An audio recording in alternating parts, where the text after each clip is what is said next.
Hey, what's going on, good people? Welcome to Russ Can Fly. It's time for another instrument flight lesson. Let's go! Oh my goodness, Russ Can Fly. Okay, so I'm on my way to the airport, but before I go over there, I definitely wanted to, do some chores and all that kind of stuff to try to get my mind like relaxed and focused. One of the things I'll say is this instrument flight training stuff is fascinating from an intellectual standpoint, but to do it actually in the airplane is extremely difficult. So, I am just so thankful that I get to be on this part of my journey. I will say that it feels like, really it's just like a whole new layer. It's not like just, you're just adding on. I mean, this is a whole different series of stuff that I have to learn. I mean, even the flight charts, look different. This is the way the VFR chart looks, as opposed to this is the IFR chart. So you can see these things look completely different. So you're learning so many different concepts. But not only that, okay, so you get the intellectual part, I can get the airspaces and all that kind of stuff, but like actually trying to fly and all that kind of stuff and putting the foggles on and all that kind of thing is crazy. So I'm actually happy that we're going to start doing some instrument approaches. Definitely looking forward to that. So, you know what? Without further ado, rather than all this yakking, let's get on over to the airport and get on with the lesson. Thank you so much for supporting this journey. But this part, I'm definitely going to need your prayers because a brother is struggling. Okay, let's get on over to the airport. Let's pull Charlie out. Let's fly. All right, let's go. All right, so we did all of the initial stuff. There's my papers. Control locks, yep, confirmed that. Flaps we extended, master was on. Pitot heat test is good. Stall indicator was good. Lights are all good. Fuel gauges look fine. And we turned the master off. The fuel was good. Fuel tanks, we sumped those, all look good. Now, I usually cut all of this out, but I just want to let you know that I do thoroughly go through all aspects of the checklist, especially all of the pre-flight checks. And I'm definitely more mindful of that to make sure I go through everything now that I'm flying with Vanessa so she can feel safe. And this does a little something. Clear prop. And nobody's around. Alrighty. Come on, Charlie.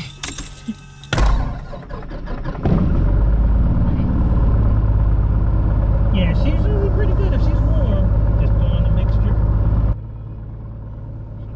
Check. Oh. Co-pilot. Let's see how busy it is today. Yeah, hopefully with it being a little bit more windy, maybe a little less. It hasn't been stopping them all week. Really? No, it's been terrible here. We've had people calling in and complaining about there's too many people circling people's houses. Wow. On the left downwind runway 23, northbound traffic. That's crazy. Alright, so we're gonna taxi out to 23. And let's see, we got our flaps are up, seatbelts are on, nav lights are on, transponder. I usually always just have it on flight timer as opposed to standby. Altimeter is set both places. Taxi light is, I don't have a taxi light, I just have landing lights, so I just use it. Radios are set for what we're doing for right now. And while we're doing a run-up, when you're done with all that, we'll set up the VOR on the ground as well. And I'll quickly brief you on the approach as well, so you're familiar with the altitudes. Cool. He's got all the big boys outside. Yeah. I think he fixed the one on the left, and then the other one on the right. That one's actually ours on the right. Okay. And I think he's just putting the props on. Okay. Props, and then it should be back. I actually have to take I think it's like a check ride with the FAA and the King Air soon. I'm kind of nervous about it. Oh, really? Yeah, they, and now there's like this new standard or something that we have to take a check ride with them, do a bunch of steep turns in the King Air. In the King Air? Stalls and stuff, I guess, engine out procedures, yeah. And then we're technically qualified to fly the right seat now. So. Wow. Yeah. I can't even imagine doing steep turns in a King Air. I know, I can't either. It's like, give me a lot of nose up trim. Well, it's probably more nose down. It's very powerful. It wants to climb. Oh, really? Yeah. It's interesting. See, and I've never been in a twin, so I don't know. Yeah, it feels a little. I mean, it depends on what plane it is. I think when I flew the Piper Seminole, it was so easy to do steep turns. Okay. It just stayed right in place. trimmed it a little. It was Trimmed fine. it a little bit. Okay. I don't know about the King Air. I've never done a steep turn in that one. All right, so we are ready to go. Okay, let's put in Solberg's VOR. Actually, I don't think that one was kind of wonky last time. Let's try Pottstown. Okay, why are we?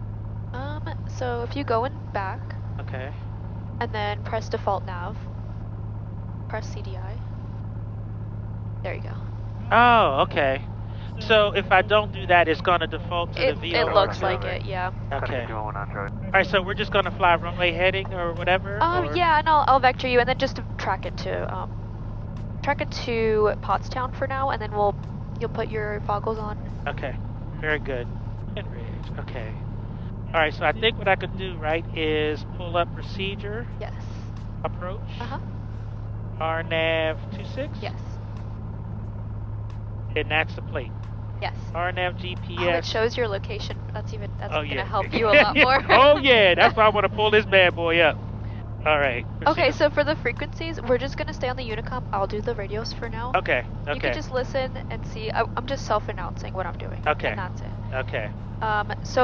But we will eventually get to the point where we're talking to Philadelphia, and that's gonna be a little bit different. Okay. But right now, I'm doing it for now. Gotcha. So you can focus on the flying and see what it looks like. Gotcha. But yeah, so now after that, you're just looking at the plan view right here. Right. And then I like to skip down to here, and then just, you're just telling. Oh yeah. You're just gonna say what you're doing. So you're gonna cross the Z's. Okay, because I'm gonna cross the Z's at or above 2700. Yes. I'm gonna be on a heading of 262. Good. Then at Zalga, which now that Maltese cross would be for non-precision. No, so you're gonna see you'll see it anywhere, but the Maltese cross just means that's your final approach fix.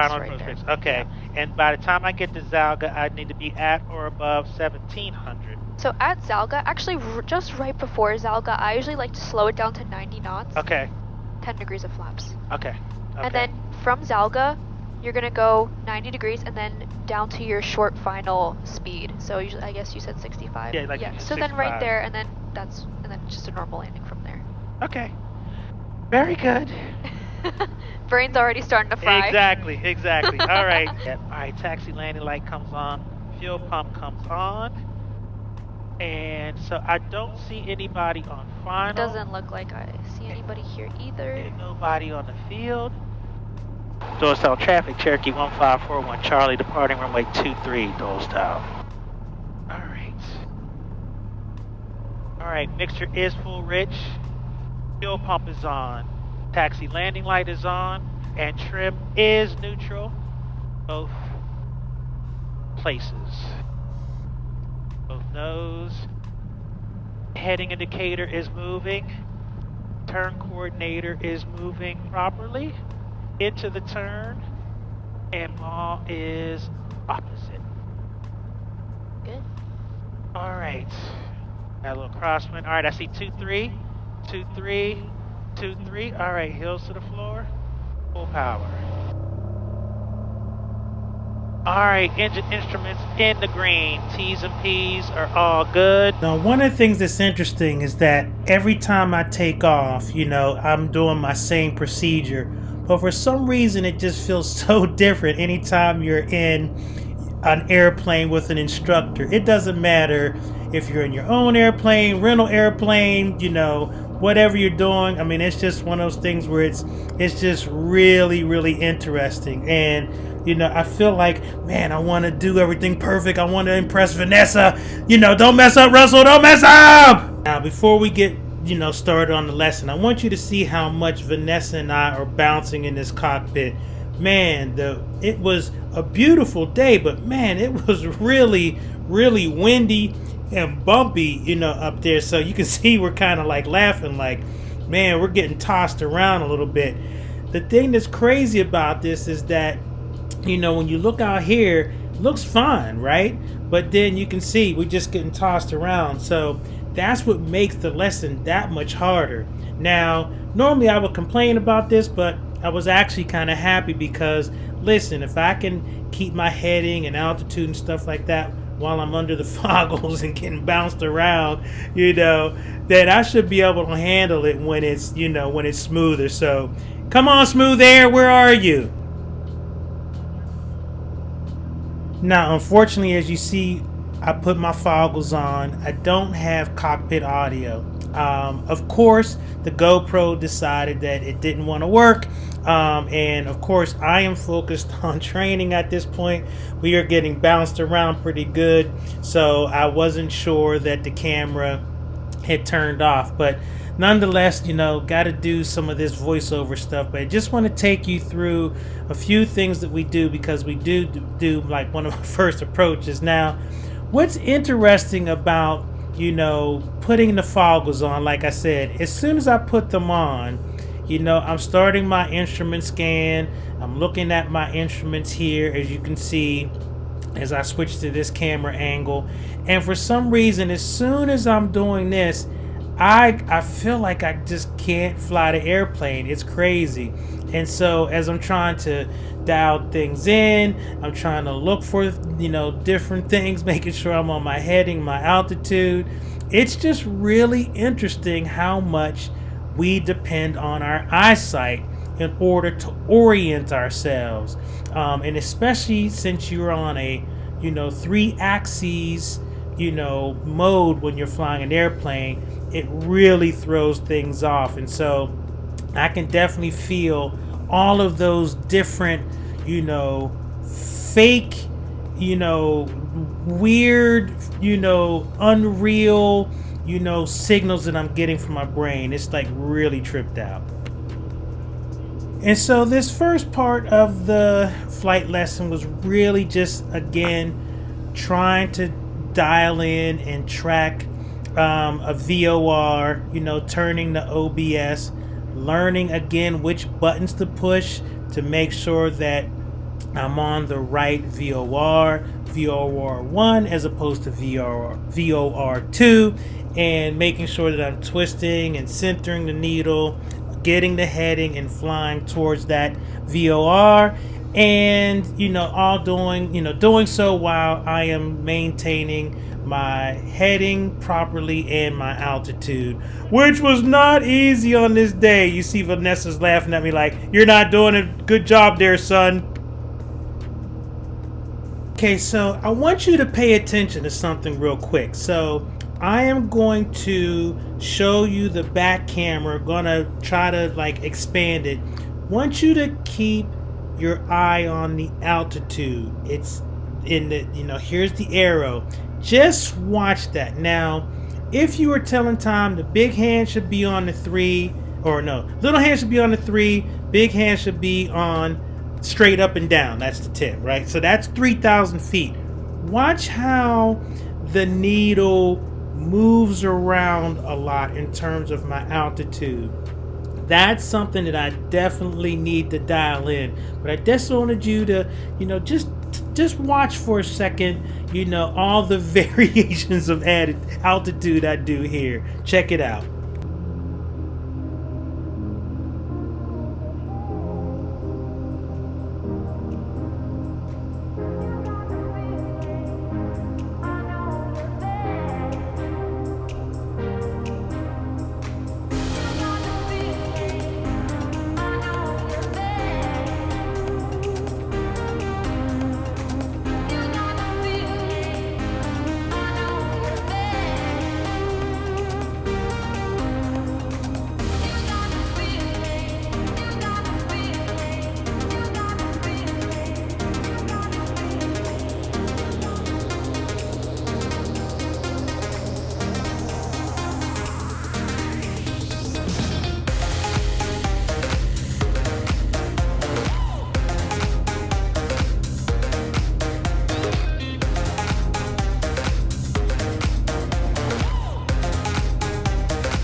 Now, as you can see, it wasn't terrible. I mean, I was between 50 to 100 to sometimes 110, 120 feet off my altitude. And you may say, "Oh, not a big deal, Russ." Well, remember what happened in DC? You know, that can be the difference. Or it could be terrain or a tree or power lines or something like that. And remember, I have these foggles on because I am simulating that I'm in a cloud or I'm in fog or I'm in heavy rain or something like that. So I can't see an obstacle. And so in order to ensure that I don't smack into something or another airplane, I definitely have to make sure that I'm on my altitude. And as you can see, I was struggling a little bit there. So yeah, I'm trying to work this thing, but I just want to show you that yeah, it's definitely challenging for sure. I'm struggling, but I gotta say I do love it because you know what? I'm making this brain learn something new, and that's always awesome.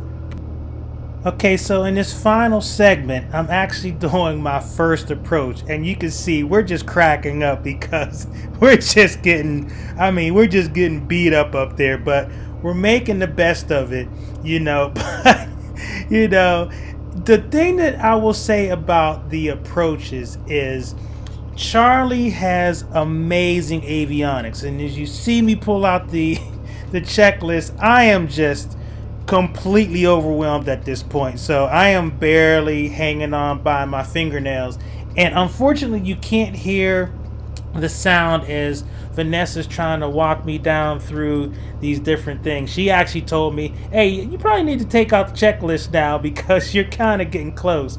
But one of the things that is fascinating is just how busy you are when you're on these vectors to an approach. And it's almost like it's like still a pattern, like a upwind, crosswind, you know, base, final type of thing, but it's to your approach. And the other thing that's really wild is how sensitive the equipment is as you get closer to the runway. So yeah, it is just really, really crazy. And you know, I was completely, you know, let's just put it this way. If our lives depended on me being able to get this airplane out of a cloud and down on the ground, yeah, not so good. Okay, so this is the last segment, and again, this video is like a huge experiment because, you know, I wasn't sure if I wanted to post it, but I want you to watch this next segment and then we're gonna probably end it. But this is my approach. Just using my instruments for the first time for a runway. Now again, imagine I am in a cloud, I can't see, and then eventually I break out and this is what I'm going to see. So check this out. This goes to show you I've got some work to do, which is okay because it's my first one, but it just goes to show you what it would look like if I was by myself, I was in a cloud, I break out the cloud, and what I would see. Check this out.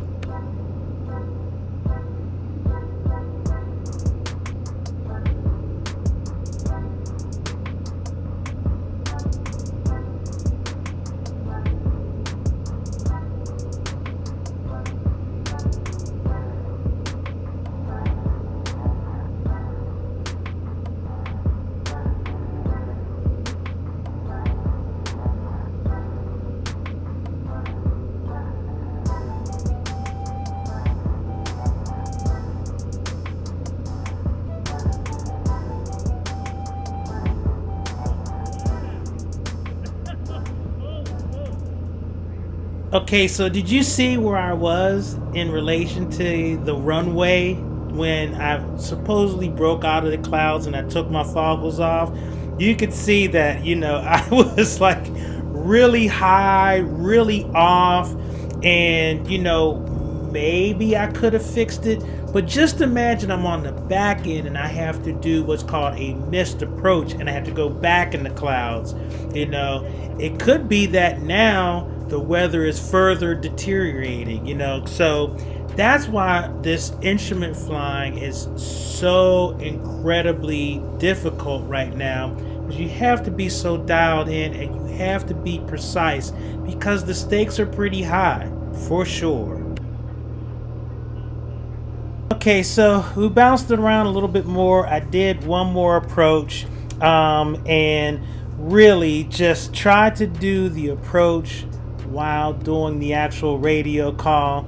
And as you can see, we just got so tossed around. So it was definitely interesting. So I will say that I understand why people say that getting your instrument rating is the hardest rating to get, because it's just a lot. It's just so many things that come together that you have to be mindful of while you're flying the plane with absolute precision. And that's definitely tough. So at any rate, let's get this plane on the ground. Let's get this video ended.